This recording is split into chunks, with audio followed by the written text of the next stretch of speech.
Okay, well, welcome back. We're going to go ahead and start with our panel discussion. Thank you for being here. If you're still outside, I invite you to make your way back. And first, I want to thank our two panelists here for their excellent talks today, for Carl and Jens. Thank you, and thank you for taking this time to answer our questions. As we did yesterday, we'll begin with a couple of topics that we'll discuss a bit amongst ourselves, sort of a panel conversation, and then we'll move to some of the questions which you've sent to us. So this is a question in the first instance for you, Carl, but Jens, if you had something to add to it, I would love to hear that. I was very interested that you highlighted hospitality in the response that you encouraged us to take to some of these changes.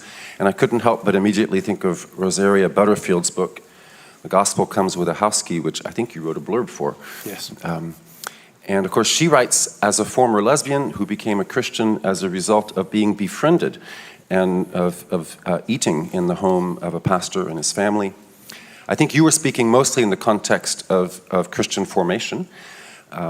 But I wonder if maybe you could address the role of hospitality in evangelism and in terms of building bridges towards this strange new world, people living in it. I remember seeing a couple years ago in Australia a survey that said that the average Australian only ate in the home of one person in a year that they weren't immediately sort of it wasn't part of their immediate family. Yeah. And practically, it seems for many of us as Christians, we know that that's important, but we find it challenging. If anything, it seems that we practice less hospitality than we used to. I know when I grew up, every Sunday, we always had a big meal as a family with guests. That's pretty rare anywhere I've lived anymore. Most of us feel overwhelmed. We feel too busy. Inviting people to our home is a big deal. So I guess those kind of two sides of the question. One, hospitality in terms of evangelism and building bridges, and then actually how do we go about doing it practically when we feel so time poor? Yeah, it's good questions. I think as the first, one of the things that I think is very striking today is that the ability to engage with people that we don't have some kind of a relationship with is very, very hard, particularly with people with whom we happen to disagree. Again, I think that social media plays into this. If you only ever engage with somebody online, you tend to reduce that person to the set of ideas or opinions that they've expressed. I do think real-time engagement is important. The chances of me persuading an LGBTQ person that I'm not motivated by hate, I suspect, is pretty much zero if all I do is try to engage with them online.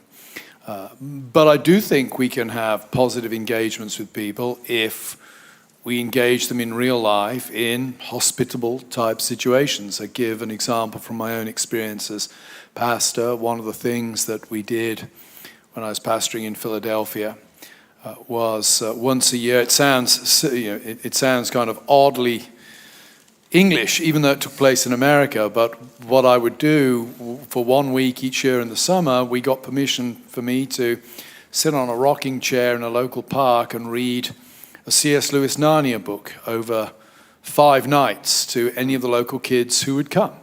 We put on free refreshments for them, and I would just sit in the chair and read one of the Narnia books to... English accent helps, I think. The English accent certainly helped, particularly in America. And for a few years there, after I'd finished each evening section, we would have refreshments, and I'd just hang around and try to get to chat to as many of the adults as I could who'd come. And there was a gay couple who would attend pretty regularly, so I always tried to make sure that I would chat to them during the week at some point. And occasionally they came to church. Now, nothing ultimately, as far as I know, ever came from that connection.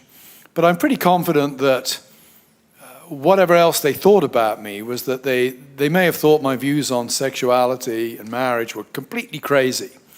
But they didn't think that I was motivated by bigotry or hatred because they'd met me as a real person, and we'd had pleasant conversations, and I'd invited them to church in a in a context which was not hostile or confrontational at all, where it just arose naturally out of friendly conversations we were having. It's a small example, but I think, if we're going to evangelize people particularly from that kind of group, then we have to have relationships with them. How we build those probably depends on where you live and what opportunities cross your path, whether it's through the workplace or through a housing association or something like that.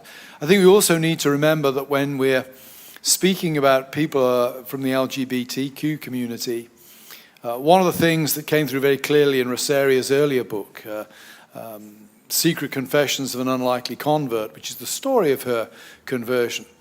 One of the things, and I'd never really realized this until I read her book, was that she was really plugged into the gay community. It was a real community. These people were in and out of each other's houses. And that made me realize it's very hard for somebody to be converted in that kind of context, humanly speaking. When I was converted, my life didn't change a whole lot. I kept my circle of friends. My life didn't change. If a Muslim converts or a Jew converts, their whole life is turned upside down because they lose everything. Similar thing applies to many of the LGB community. So we have to be an obvious, strong community so that them leaving one community is not leaving them high and dry. There's another community for them to belong to. So I think hospitality is very important in the church's outreach. What was the second half of the question? How do we do it practically when we feel so overwhelmed with life as it is?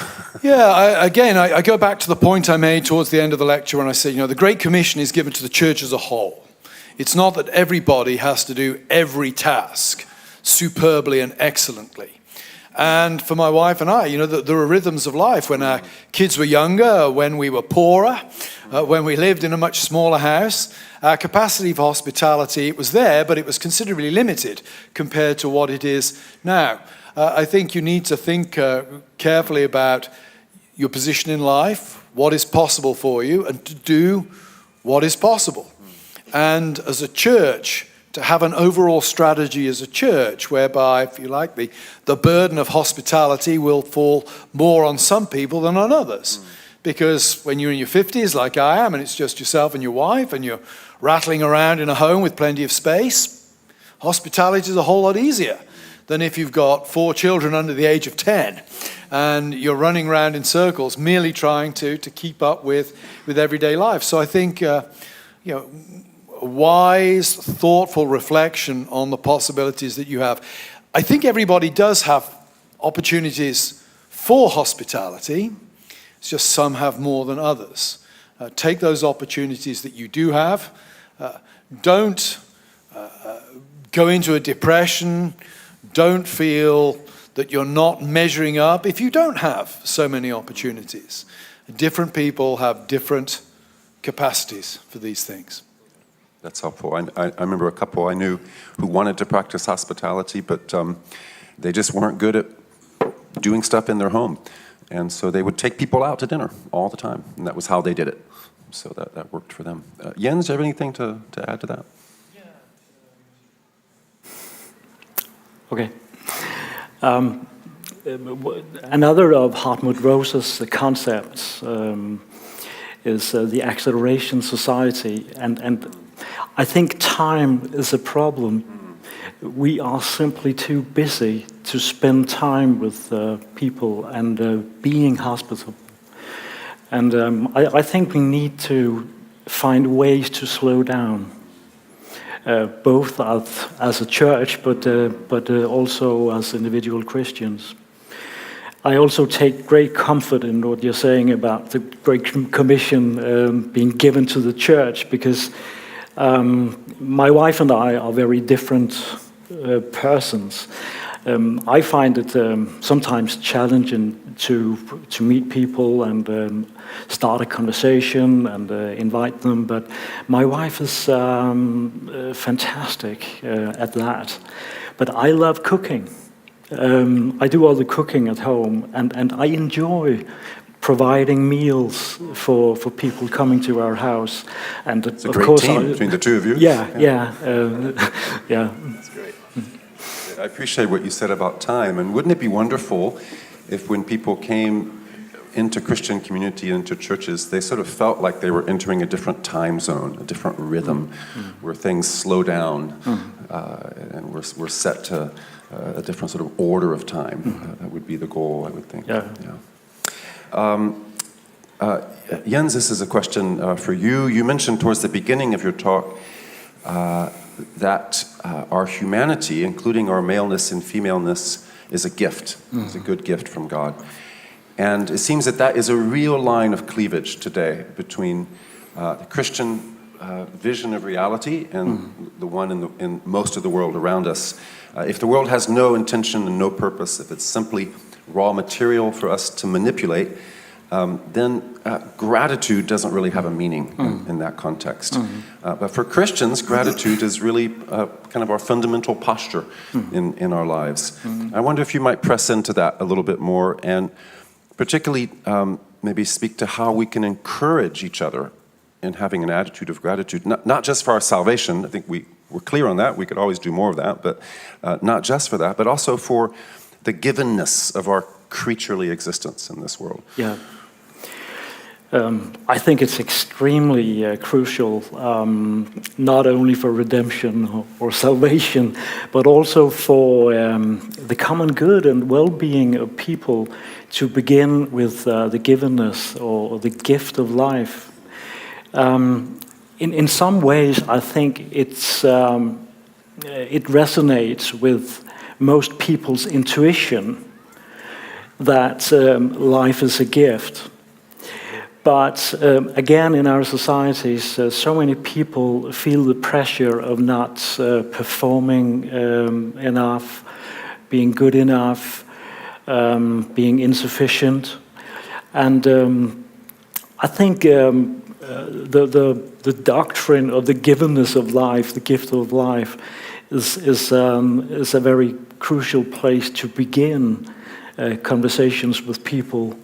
And showing them how fantastic it is, how gracious it is that we have our lives as a gift, and not only as a gift, but as Christians we can add that it was given to us by a personal Creator who gave it to us as